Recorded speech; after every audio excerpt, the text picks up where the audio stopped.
Kasabay ng pagbisita ni AFP Chief of Staff General Romeo Browner Jr. sa BRP Sierra Madre sa Ayungin Shoal, nagpaabot ng pagbati at pamasko si Pangulong Ferdinand Marcos Jr. sa mga sundalong nakadestino roon. Ayon kay General Browner, sa kabila ng matinding pambabraso ng China, kanilang tinuloy ang nasabing misyon sa West Philippine Sea upang personal na makita ang kalagayan ng mga tauhan at maghandog ng supply. Bagamat mahirap niya ang sitwasyon, layo nitong itaas ang moral ng mga sundalong nakadeploy doon. At nakita ko po yung kalagayan ng mga sundalo natin doon. Bagamat mahirap ang kondisyon doon, ay high moral naman sila, high moral sila. And in fact, nagdala tayo ng mga regalo galing kay Pangulong Bongbong Marcos Jr.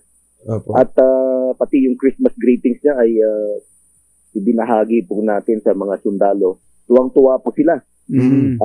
And knowing na doon sila magpapasko at mag-New Year doon sa BRP Sierra Madre ay talagang kahanga-hanga, yung mga sundalo po natin doon. Pinahagi ito ng opisyal isang araw matapos ang panibagong water cannon incident na ginawa ng China Coast Guard sa West Philippine Sea, kung saan personal nitong naranasan ang pambobomba ng tubig ng China sa barko na kanyang sinakyan. Ayon kay Browner, dahil sa mga nasaksihan, tuloy lang resupply at rotation mission sa BRP Sierra Madre.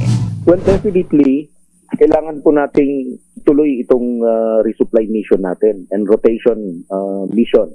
Mm-hmm. So, nag-iisip naman po tayo kung paano natin maayos ito. Definitely, two parties kasi ang dapat na nag-uusap. Hindi dapat talaga ay makausapin natin ang China. Mm-hmm. Pero mukhang desidido rin sila na pigilan tayo. At yan ang MBC Network News. Mula sa kauna-unahan sa Pilipinas, DZRH, ito si Angelica Cosme. Tuloy-tuloy sa pagbabalita, tuloy-tuloy sa serbisyo, sama-sama tayo, Pilipino.